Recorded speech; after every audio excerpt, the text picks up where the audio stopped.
Assalamualaikum warahmatullahi wabarakatuh. Perkenalkan, nama saya Abdul Hanif Hakim dari kelas 3A dengan NIM 66612300082. Di sini saya akan menjelaskan mengenai jawaban dari UAS Remedial Akuntansi Publik. Yang pertama itu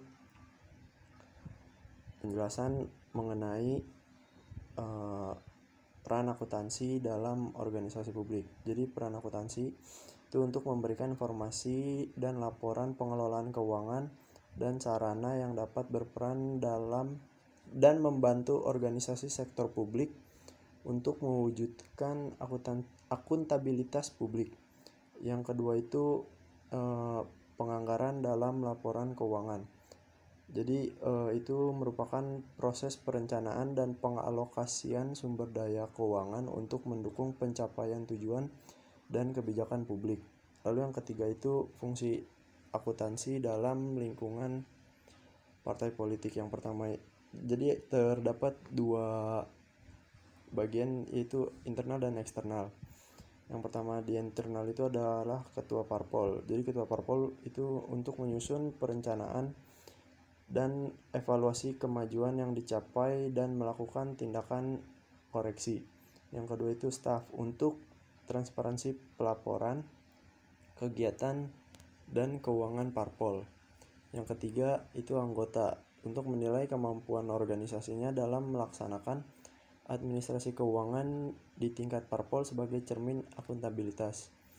Lalu di eksternalnya ada donatur, untuk donatur itu mengenai keseriusan dan kredibilitas parpol untuk menjalankan program-program. Yang kedua ada supplier atau kreditur, untuk memutuskan apakah jumlah yang terutang akan dapat dibayarkan oleh parpol pada saat jatuh tempo.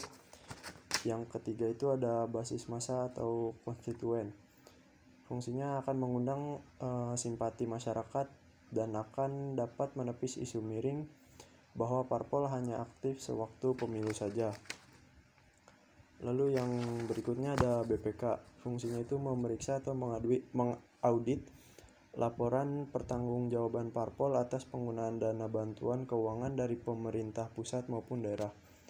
Yang terakhir ada pemerintah pusat maupun daerah. Jadi fungsinya itu menerima laporan keuangan yang telah diaudit oleh BPK atas penggunaan dana bantuan keuangan dari APBN atau APBD. Selanjutnya nomor 4. Nomor 4 itu ada 3. Jadi laporan retrospektif adalah laporan yang digunakan untuk mengevaluasi dan menganalisis kinerja keuangan. Selanjutnya ada entitas akuntansi, adalah organisasi yang memiliki catatan sendiri dan terpisah. Lalu ada value for money, adalah konsep untuk mengukur kinerja berdasarkan pada aspek ekonomi, efisien, dan efektivitas. Selanjutnya untuk menghitung tingkat kemandirian, rasio ekonomis, rasio efisiensi, dan rasio efektivitas. Yang pertama, tingkat kemandirian itu PAD dibagi pendapatan transfer dikali 100%.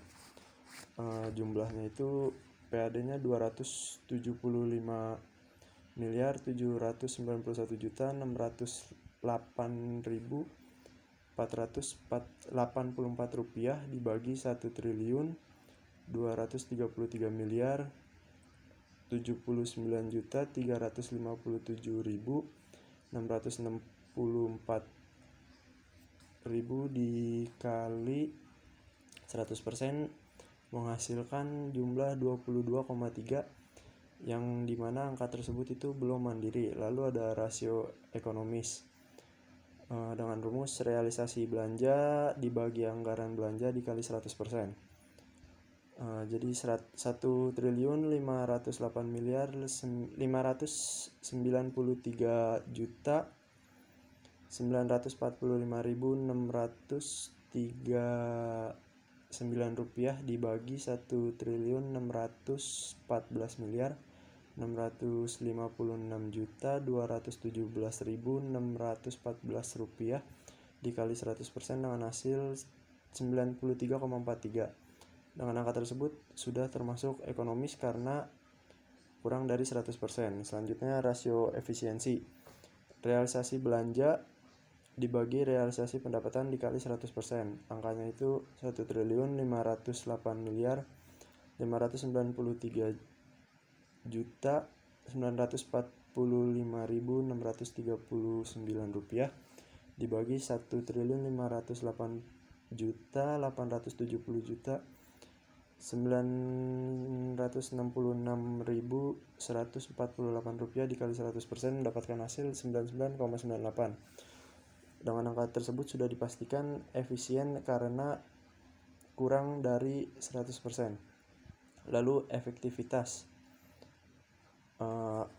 yaitu rasio pendapatan dibagi anggaran pendapatan dikali 100%. Dengan angka 1.870.870.966.148 rupiah dibagi 1.598.792.976.402 rupiah dikali 100% mendapatkan hasil 94,37, di mana angka tersebut tidak efektif karena kurang dari 100%. Selanjutnya, hal yang dapat dipertahankan dari semester 3 itu hubungan baik dengan teman maupun dosen dan keaktifan di organisasi seperti yang saya ikuti itu FFU atau Futsal Visi Puntirta. Lalu yang kedua, hal yang dapat diubah yaitu sifat malas dan terlalu santai dalam mengerjakan tugas. Terima kasih.